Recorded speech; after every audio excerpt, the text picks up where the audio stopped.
Hey, people, listen, welcome in the building. Welcome in the building. It's December 10th. Okay, it's December 10th, Wednesday night, trending topics. We're in the building and we got stuff to talk about. What did I name this? Oh, I named it Messy. It's messy. Listen, the hardest thing in life, if you're a mother, is to have to bury your own child. This mom, something happened to her pregnant daughter. She ended up brain dead, and they kept her alive because she was pregnant to deliver this baby. Now, the mother had some feelings about that. I don't know how to feel about it. It's very sad, but it's a story we're going to talk about tonight. And the next story we're going to talk about is this group of teens. You know, they tell you as a mother or a parent, make sure you have your kid in some extracurricular activities so they're not on the streets or they're not joining gangs. Make sure you tell your child you love them. Make sure every now and then y'all eat dinner together. You talk to them. You ask them about their feelings. You tell them you love them. Do all of that stuff. Sometimes you can do your best as a parent and the child still ends up wilding out. So we got these teens. They was at a away game. I want to say their football team.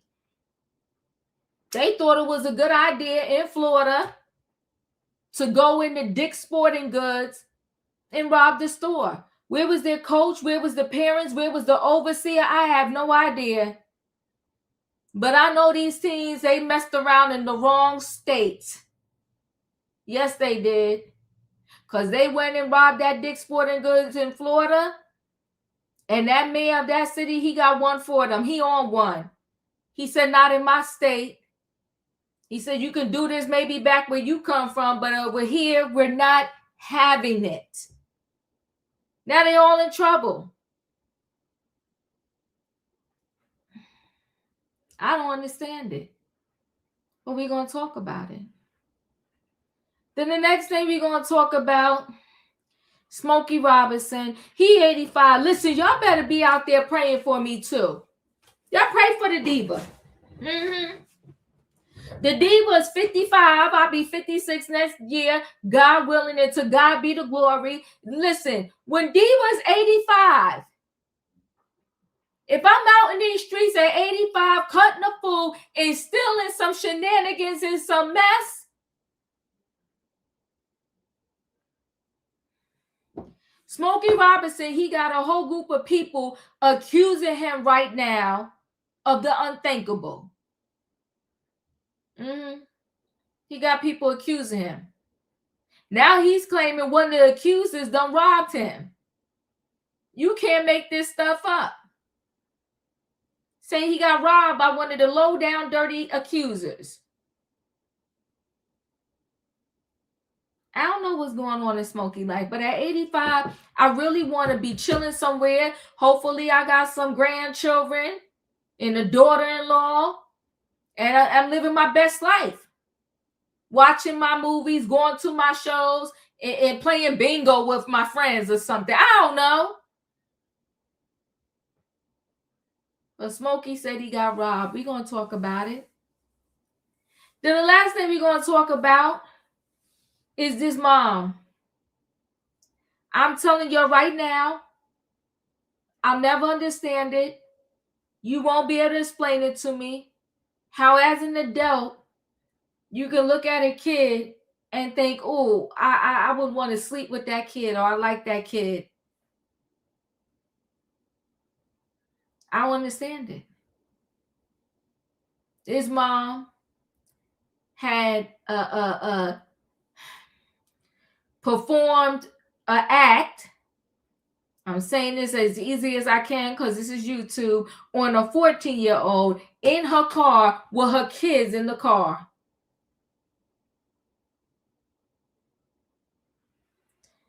You wonder why kids grow up and they want to do 3 sons, 2 sons, 5 sons, and they're just over-sexualized because you got a mother with her kids in the car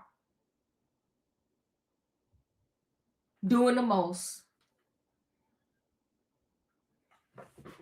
Listen, people, I appreciate y'all. Listen, tomorrow night we doing Married to Medicine. Hey, Royer, on Royer and I, we recap these reality shows.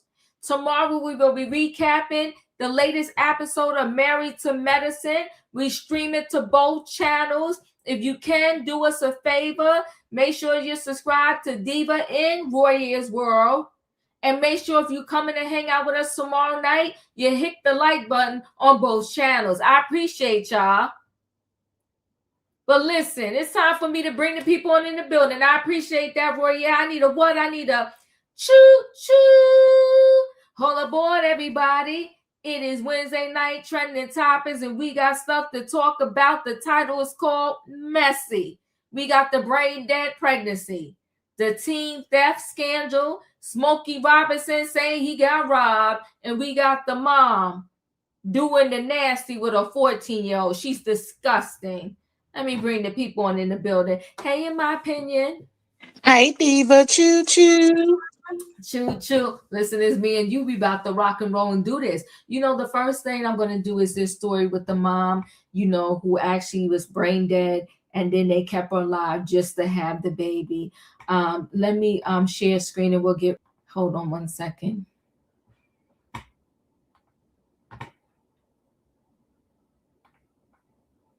So Scott, the story stirring deep emotions. Byron, and it is a tragic story. It's an example of the confusion that has happened in some states after the fall of Roe versus Wade, raising questions about what doctors and families can do in the rare instance where a woman is pregnant and legally dead. You just want to scream. You just want to scream, She's my daughter, my first daughter. It's an unimaginable pain that April Newkirk has held on to for months. What do you want people to know about Adriana, your daughter? She was just like a ray of sunshine. She loved her family and her friends. She was very, very smart. In February, her daughter Adriana Smith was 9 weeks pregnant, expecting her second child, when suddenly her health spiraled, her story making headlines across the country. Adriana Smith has been on life support since February. A pregnant woman kept alive after being declared brain dead in Atlanta. It's one of the most shocking and rarest cases in the world. The 30-year-old brain-dead woman was kept on machines, continuing her pregnancy for 4 more months. Did the doctors give you any choices to make? Any options? The option was that there's a law in place and they have to follow the guidelines of the law. So I guess the heartbeat law, and the baby did have a strong heartbeat. He was going to be treated as the patient, not Adriana. The case raising serious ethical, moral, and legal questions about continuing a pregnancy for a woman who has already been pronounced dead. It is extremely unprecedented to have a mom who is brain dead, sustained on life support, starting from the first trimester. The biggest and most startling and disturbing fact is this one was 9 weeks. That baby's going to be inside a dead body for a very long time. Amazingly enough, there were only 4 cases in which the brain death was diagnosed in a pregnant woman before 14 weeks. Is it worth it to try and save a fetus to become a child in a dead woman? This case sparking a nationwide debate about a state's controversial abortion law, the possible unintended consequences, and the family's right to choose.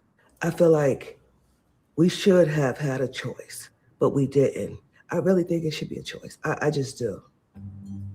April's grandson, Chance, is now 6 months old and still fighting for his life in the hospital, unable to breathe on his own. April's sitting down with ABC News for an exclusive network interview. I'm going to stand up and I'm going to speak for my daughter, and I'm going to advocate for other women too. April says Adriana had big plans, a new job, school, and then shared even bigger news. She was pregnant, expecting her second child. When did you start to realize that something was wrong with Adriana? And I think she was having really, really, really bad headaches. Really, really bad, to the point where that's when she went to the hospital. She had got a prescription, something like, a little stronger than Tylenol that they give pregnant women. But She didn't have a CT scan done. April says Adriana was sent home by the hospital, but then things took a turn. She was unresponsive. She was gasping. This time, Adriana was rushed to a different hospital. This one, part of the Emory healthcare system, where she worked as a registered nurse. Her diagnosis was devastating. CT scan showed that there were blood clots everywhere. Everywhere. They waited a day to see, what was going on and run tests and stuff like that. I stayed overnight. I didn't leave her. She never woke up. Adriana was placed on life support on February 9th. They declared her brain death February 19th. And actually, that's what's on a death certificate, February 19th. The fetus at the time had a heartbeat. So they said that they would treat the baby as the patient, and she was no longer the patient because of the law that they have here in Georgia. Did you feel in those moments that you had clarity from the doctors? The clarity was there was nothing I can do but treat the baby as the patient. I mean, her dad, we talked about it. We were really like, we really don't have a choice. So I was just like, well, maybe she'll come back to us. Maybe she'll find her way back to us. When did you start to feel that hope was gone? I did see her changing, her skin changing, her body changing. So when I first saw her, she looked like my daughter, As time went on, she just started changing. We reached out to Emory Healthcare and April for consent to release Adriana's medical records to ABC News. April declined to give permission. Georgia's law, known as the Life Act, went into effect after Roe v. Wade was overturned in 2022. It bans abortions as early as 6 weeks of pregnancy. The law only allows narrow exceptions for medical emergencies, rape and incest, and medically futile pregnancies. Georgia law also deems fetuses living distinct persons with the same rights. We were so thrilled to finally have legislation that, at least from a heartbeat on, would save countless lives and spare precious women of the regret, pain, and sorrow of abortion. Suzanne Guy is an anti-abortion rights advocate. She and her daughter lobbied for the bill. So her mother says that the doctors kept pointing back to the law. Yes. And that was the reason why they told her she didn't have a choice in this. A mom being brain dead, it doesn't even qualify. If she were to be taken off life support, that does not even qualify as abortion under our law. And our heartbeat law in no way, shape, or form mandates keeping a pregnant mom on life support. Georgia law does not specify what happens if the pregnant person is brain dead. Do you think there should have been an exception in Adriana's case? Rachel, I don't. That little boy is valuable and deserved to be protected and fought for. In a statement to ABC News, the Georgia Attorney General's office said there is nothing in the Life Act that requires medical professionals to keep a woman on life support after brain death. Removing life support is not an action with the purpose to terminate a pregnancy.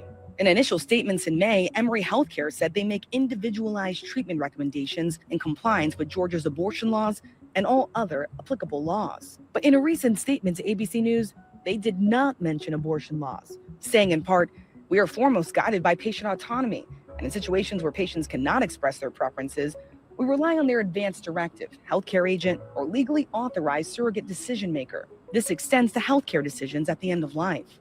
We have murky questions about how is the law in the state to be interpreted? Are people too afraid of getting in trouble somehow if they don't act in a certain way? Doctors say keeping the fetus healthy inside the womb of a brain-dead mother can be difficult, but it can be done. If the placenta is getting enough blood flow so that the baby is getting enough oxygen, the baby can do okay. Dr. Vincenzo Bergella is a maternal fetal medicine specialist who has studied all 35 known cases of brain death in pregnancy worldwide. Only 4 were in the first trimester, before 14 weeks. Only 2 of those babies survived. These are very rare cases. On 9 weeks, chances are, even if you want to continue the pregnancy, that the baby's not going to make it. Adriana's pregnancy on life support lasted 16 weeks. Is there no protocol? There's no agreed upon method. To be blunt, we don't know what we're doing. I'd be worried if we presented this as a treatment. It's not. It's an experiment. World-renowned bioethicist Arthur Kaplan says Adriana's case raises significant ethical concerns. The ethics of whether you'd be willing to do that come up against a pretty strong principle: do no harm. And here you're worried that you're going to harm that fetus.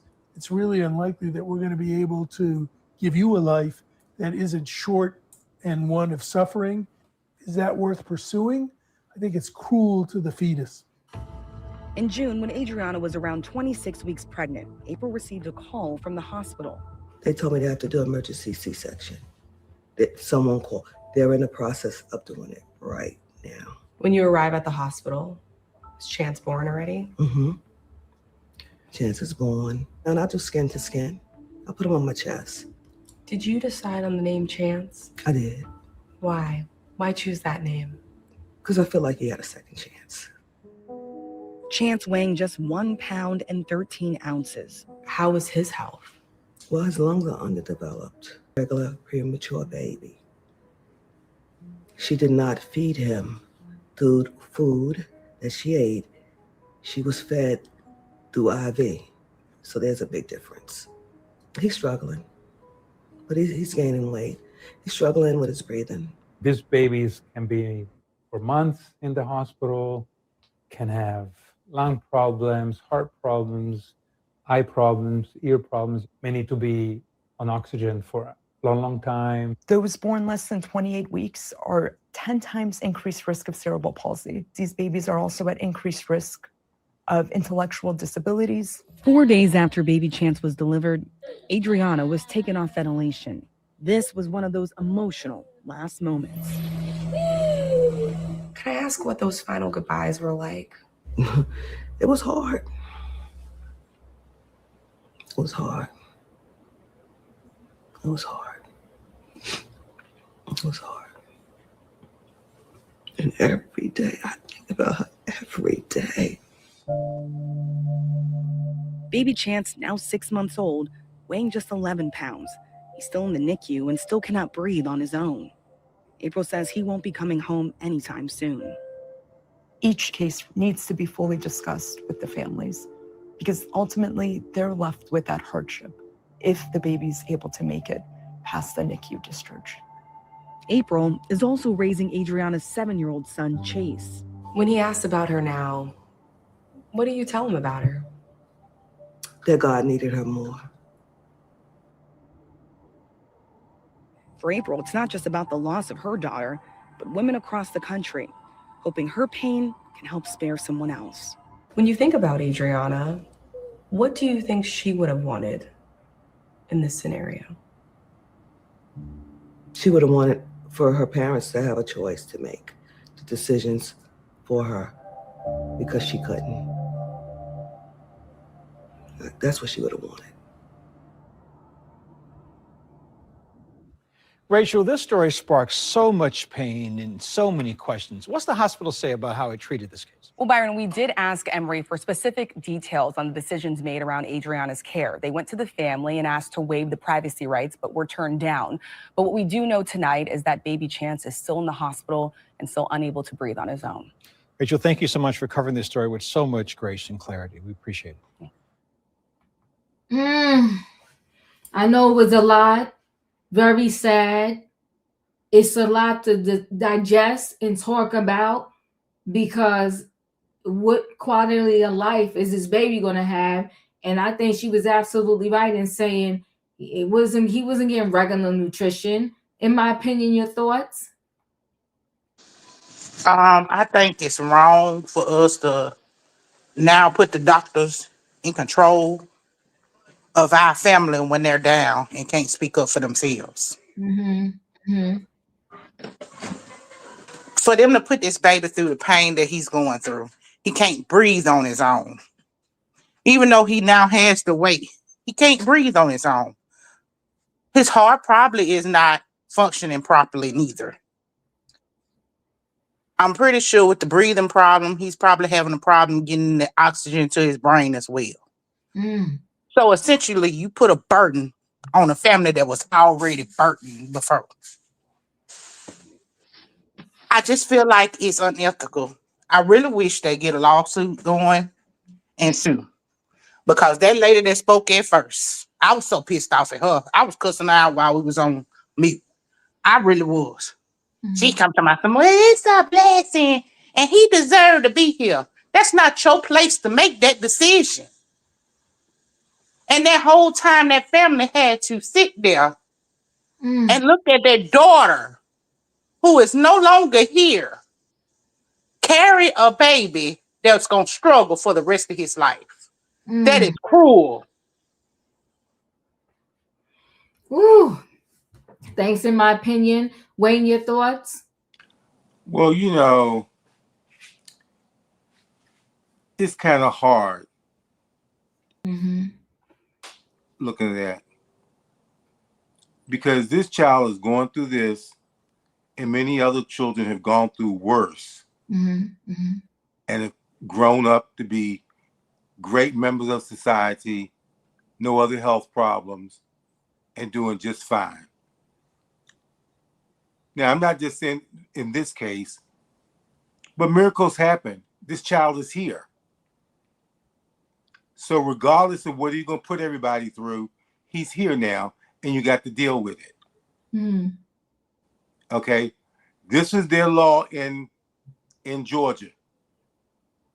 You know, one law says they're protecting the fetus, you know, and then the other one is nobody said that the doctor can keep you alive that long.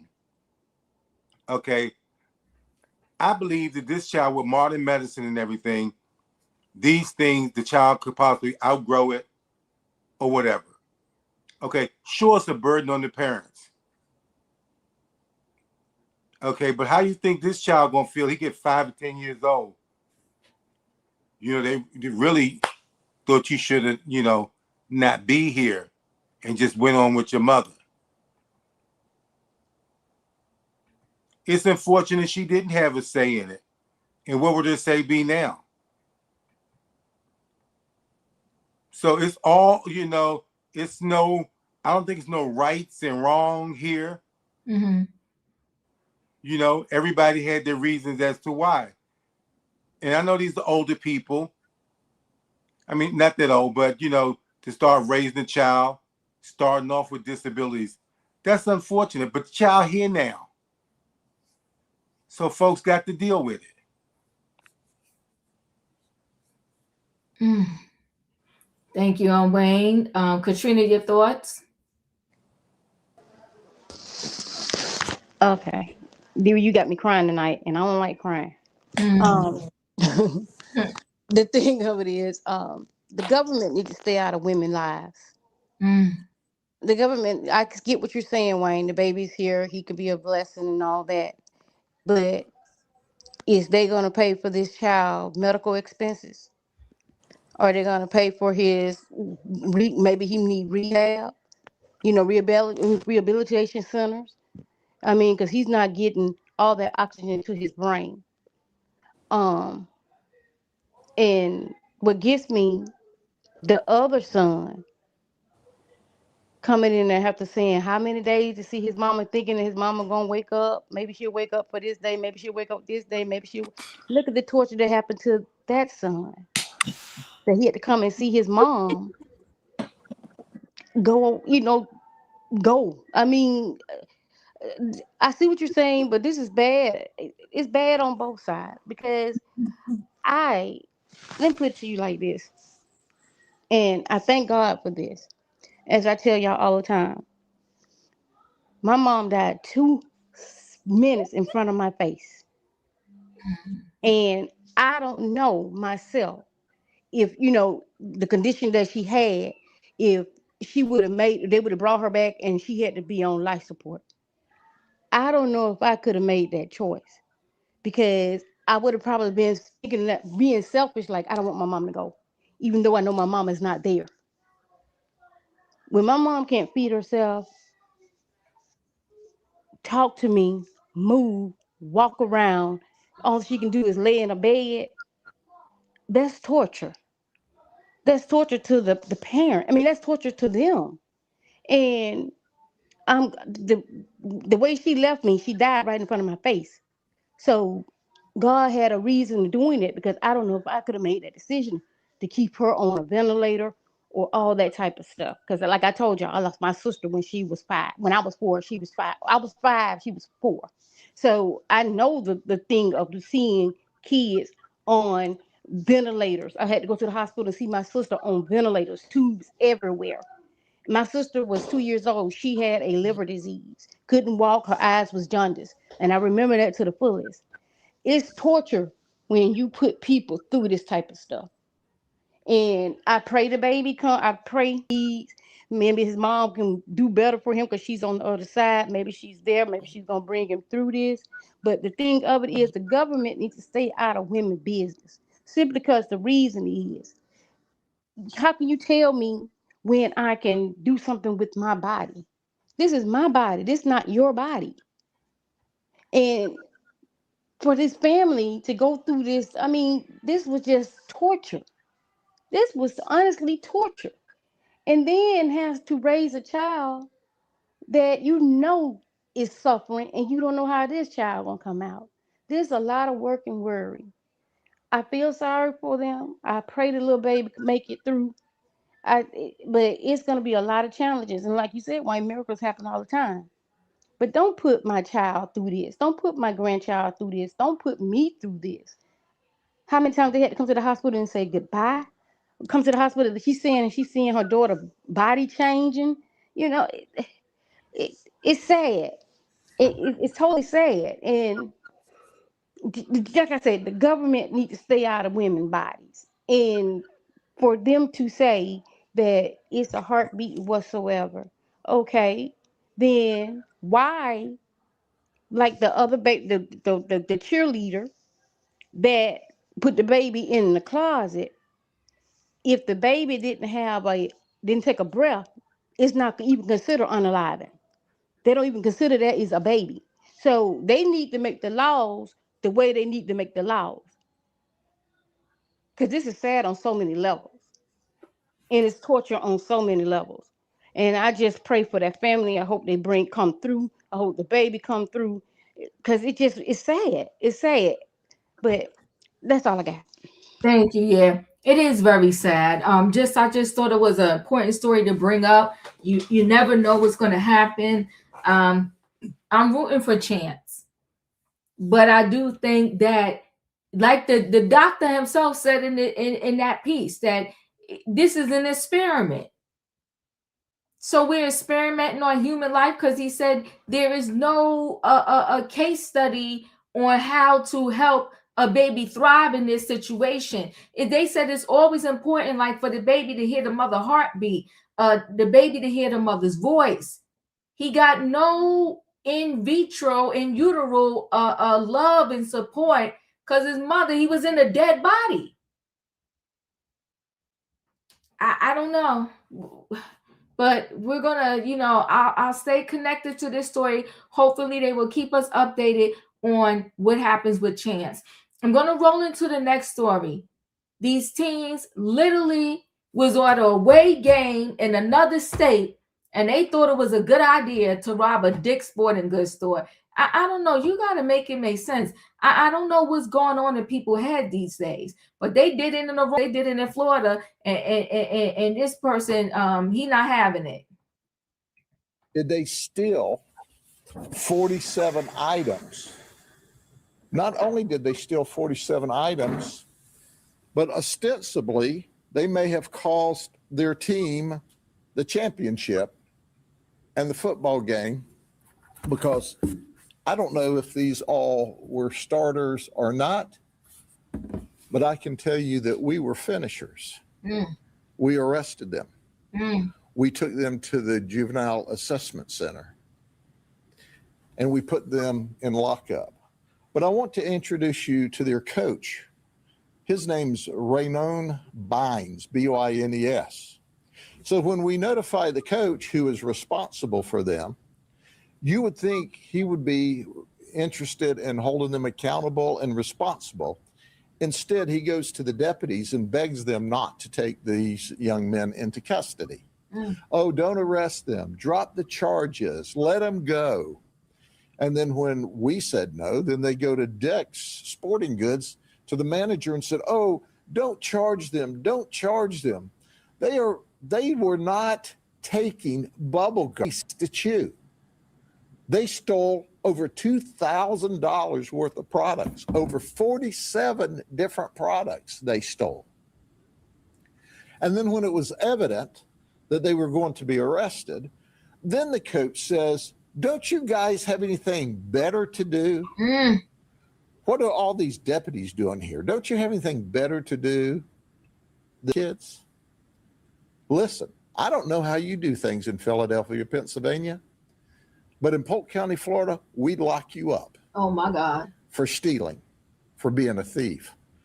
So this is part of a football team.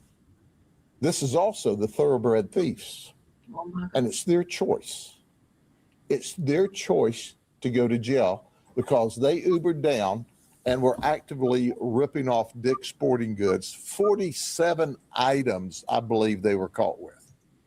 So at the end of the day, the message is clear, not just in this Christmas season, but anytime. All of these stores have cameras, and we have relationships with all of these stores. If you come here to Polk County and steal, there's no notices to appear, there's no warnings. You're in handcuffs and taken to the county jail or taken to juvenile lockup. Period. You don't want to go to jail? You don't want to go to juvenile lockup? Don't steal. We didn't choose to arrest you. You chose to be arrested. And that's the way it is.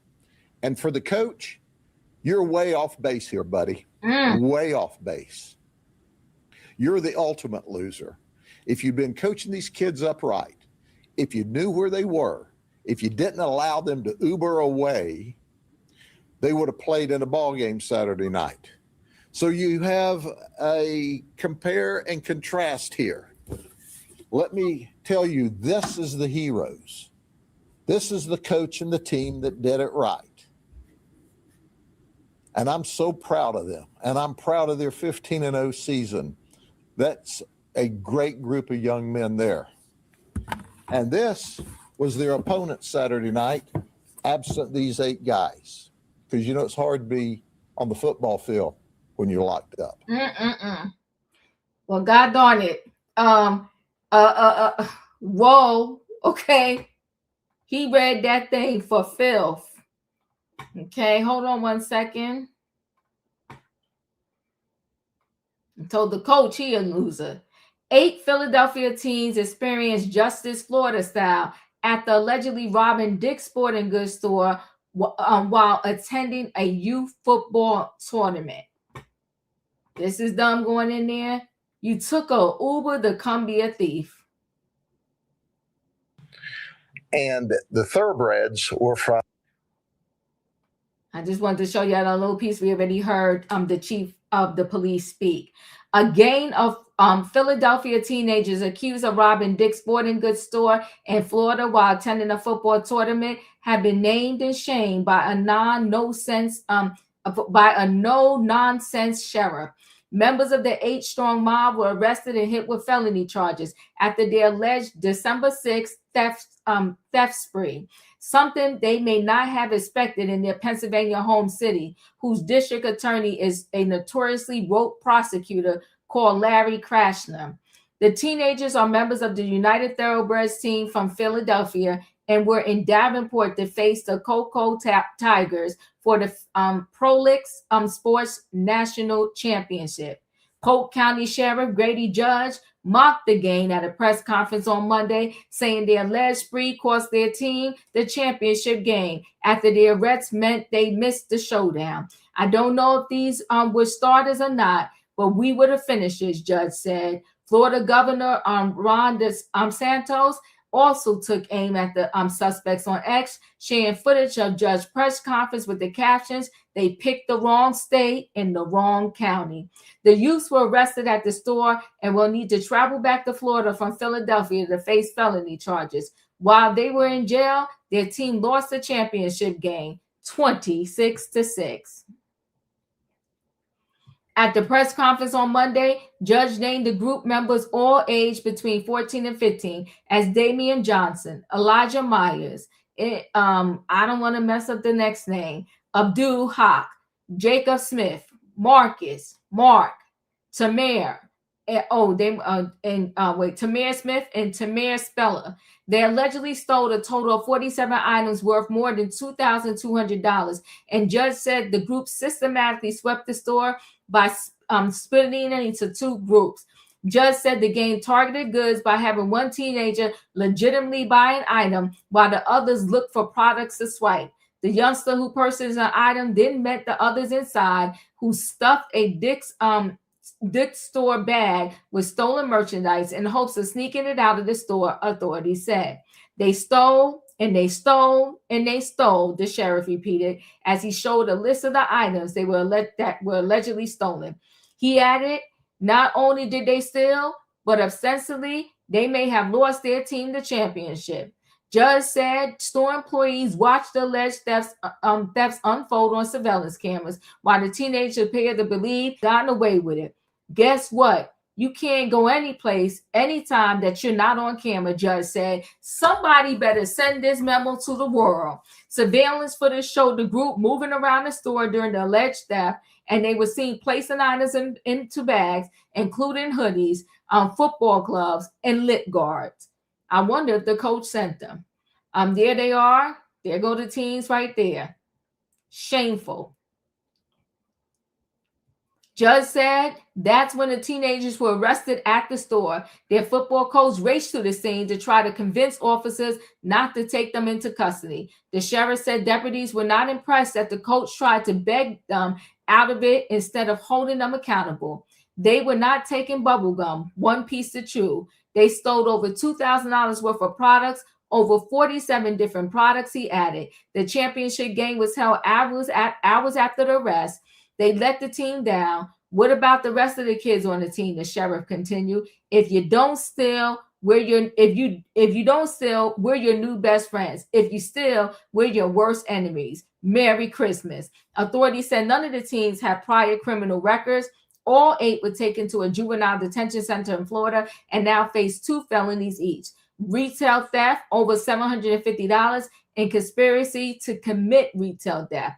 Although they were released from custody, the teenagers will be required to go back to the state to face charges. What a disgrace. In my opinion, your thoughts? I was thinking the same thing you was. That coach sent them there to get this stuff. Because it's mighty funny that they went and stole stuff for the football team. You know what? This is sad on so many levels. You know, they supposed to be growing up and respecting the laws and being better people. And this is what y'all choose to do. When you at a championship game, you decide, hey, this is going to be a good place. We're going to spend some money to go on Uber just to go steal some stuff. They ought to feel ashamed of themselves. And now their parents going to have to inquire more debt to get them there to Florida to come back for these charges. You know what? I'm with them. Lock them up. They picked the wrong state. He said maybe you're going to get away with that in Pennsylvania, but not here. Wayne, your thoughts?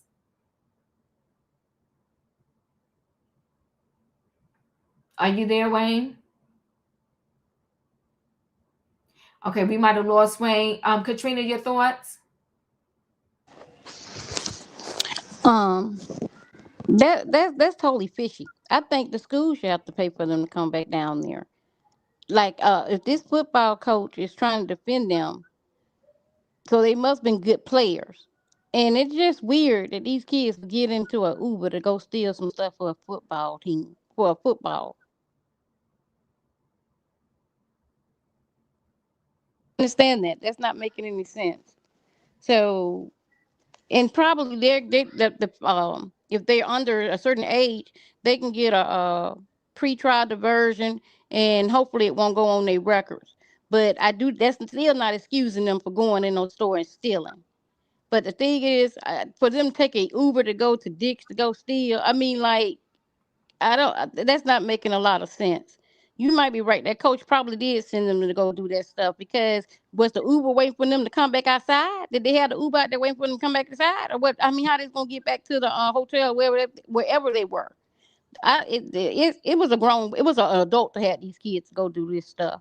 Because looking at these kids, I'm not judging anybody whatsoever, but they don't look like they had too much.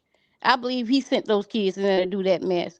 And I hope they get a pre-trial diversion, but they do need to be taught a lesson. You don't steal. Don't even let nobody tell you to go in there and steal. But something is off with that story. It's not making any sense. And then you coming in and trying to defend them. You trying to defend them. You should have been hollering at them yourself if you feel like they did something wrong. Well, you know they did something wrong. So why aren't you taking the initiative to set them straight? It's ridiculous. But good luck to all of them. But I hope that they said more likely they're gonna get a pretrial diversion.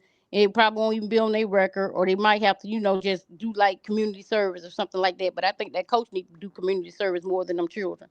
That's all I got. I appreciate you. So yeah, something about this is very fishy, and they they didn't have a criminal record at all. What Uber drivers is picking up kids, I don't even know. But something about this story just don't sound right. I'm gonna go ahead and roll into this next story. A Smokey claiming, one of the accusers robbed him. So we'll go right into that story. Hold on one second. Let me share screen. So Smokey Robinson said he was robbed of thousands of dollars by assault accuser. Smokey Robinson claimed he was robbed by one of the people who have assaulted him. Smokey Robinson and spouse Francis have requested a temporary restraining order from a Los Angeles court against a woman who is accusing the Motown icon of SA. The 85-year-old legend and his wife said that the woman illegally accessed a garage unit they own and took thousands of dollars worth of valuables, according to the legal documents obtained by the Daily Mail. Attorneys for the Detroit-born music icon filed paperwork on Monday, noting that the couple had found out about the alleged breach that same day. Robinson and his wife said that the incident, which was done covertly with malicious intent without consent, took place on November 22nd, according to legal docs, and was documented on security footage. Attorneys for Robinson said that the woman, who was identified in court documents as Jane Doe 4, brought two people to help her haul boxes out of the storage unit for 40 minutes before leaving. Christopher Foss, a lawyer representing the cruising artist, told Daily Mail in a statement that the sequence of events showed how petty Robinson's accusers was. If this woman really did do this Jane Doe, she messed up this case for herself, and in my opinion, she messed it up for all the other Jane Does and the John Doe too. As absurd as this turn of events might seem, it is yet another example how Jane Doe number 4 and her group of accusers are motivated by greed, even the pettiest kind. Frost said, adding, "We are already suing them for financial elder abuse, conversion, and invasion of privacy. We are taking swift action to ensure that Jane Doe 4 and those assisting her cannot go near the Robinsons, a couple in their 70s and 80s, because there seems to be no limits on what they are willing to do," they concluded. Meanwhile, the lawyer for Jane Doe 4 told People magazine that the latest set of claims made by Smokey Robinson and his wife represent a desperate fabrication intended to retaliate against Jane Doe 4 following her damning testimony during her December 5th deposition. When we have these things, you don't know who to believe, but if he got security footage, the cameras don't lie. In my opinion, what are your thoughts? Child. So the plot just keep on turning. The plot just keep on thickening. You know what? Here's the thing. I don't understand why people feel like they can just take from somebody and you're not going to get found out. It's security cameras everywhere. Mm-hmm. Even at people's houses. You can't just come and take what's not yours. You're not obligated for that. and she had a lawsuit out. Why is you going and trying to take something from them? You're already suing them. You know what? This is sad and this is crazy on so many levels. You know, I feel like this is going to now put her credibility in the trash. Because you look like you money hungry. And it look like you seriously money hungry that you stayed there for 40 minutes cleaning these people out. This is why when you hire people and you give them access to your stuff, you need to change the access once they're gone. You don't want to be this person. You don't want to be the person that they come back and get. And you like, well, dang, I've been taken. So yeah, she is shame on her for taking it, and shame on him for not changing his passcodes. Well, there you go. Katrina, your thoughts? That's why I always say that we should wait to hear the whole story instead of saying somebody is guilty. Now look what she came and did. This man doing all this stuff to you, and you feel that you can come back and rob them. These people are nuts. These folks want money any kind of way they can get it. I mean, like, girl, you honestly thought you were gonna get away with that? These people, I don't know what's going on in these people's minds. Like I said, a lot of them got some Mario coins in there that need to be knocked out because the brain cells is missing. So, and if I was the people that was with her in that lawsuit, she would probably they should probably be knocking the Mario coins out of her head. This is ridiculous. But we'll see how their case go now since they seeing this on her. Baby, your credibility is shot. You're a thief. You're a thief. So your credibility is shot right there. They're going to say, well, you was doing this for money. So we're not believing anything else you say. She had messed up the whole case for the rest of them. So we'll see how it go with old Smokey. But that's all I got, Diva. All right, we're going to go ahead and roll into our last story. The last story this is another sad situation with this mother. Let me just go ahead and share screen so we could get right into it. So the female food delivery driver, 26, performed the S act on a boy, 14, in her car while her 3 children were present, the prosecutors are saying. A South Carolina woman has been arrested after allegedly having a sexual encounter with a 14-year-old boy in her car last month while her 3 children were inside. Aladradrian Shander, 26, was charged with second-degree criminal sexual misconduct with a minor in Lake City. She was booked into the Florence County Detention Center on December the 8th. Shander admitted to a sexual encounter with the young teen, but said they did not have intercourse, according to a police report obtained by the news. She also claimed to have believed the boy was older than he was. Though mistake of age is not a defense in South Carolina law, the report said that the 14-year-old told police that he met his accused abuser when she was delivering food. The pair are understood to have exchanged phone numbers on November the 16th and began texting each other. Police began investigating Shander 2 days later after she reported that a Pow Pow had been stolen from her car. During the investigation, Shander gave written statement that she said the boy had taken the Pow Pow out of her car after she had gone to a friend's house to discuss that she had been dating the minor, talking to the minor. That is her arrested. That's her mugshot. If Shander is found guilty of her felony charge, she will face 2 to 10 years in prison. It is unclear when the alleged sexual encounter in front of Shander's children took place. The Daily Mail reached out to Lake City Police Department to independently reveal the police report, but the request was not immediately granted. Shander remains in custody. Her bond hearing was scheduled for December 8th, but as of Tuesday afternoon, Florence County Detention Center records say she is being held without bond. She will be ineligible for parole until the 2-year minimum sentence is passed. It comes after last month, a 22-year-old female PET teacher in Florida was charged with distributing obscene material to a minor after allegedly sending inappropriate photos and text messages to a 13-year-old boy.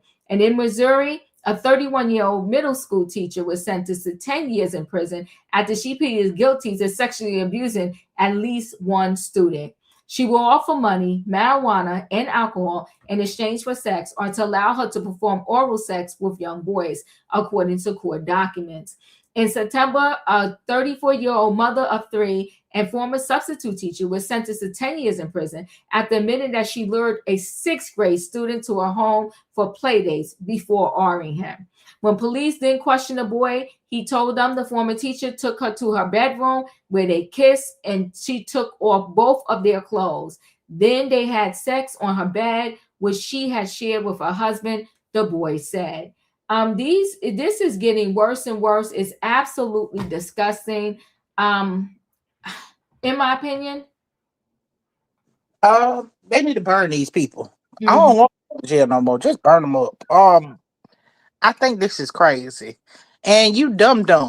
Even if you was, let's just say you wanted to get away with it. You called the police and got yourself locked up. This is the craziest story I've ever heard of. I've heard of people doing the weirdest things, and he should have stole your pap out because you shouldn't have been in the car with him in the first place. The craziest thing. This is when you learn. This is when they're saying that your parents used to tell you what's done in the dark gonna come to the light. She getting it. She getting it. Katrina, your thoughts? Girl, you can have a conversation and seeing that child was only 14 years old, unless your brain is on the same level as he is. And then you doing this in front of your children in the car. What kind of mess is this?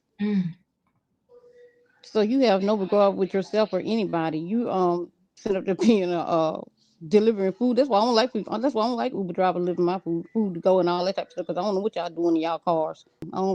I barely want to just get in the restaurant and eat food from people I do see, but I done sure don't want it in your car.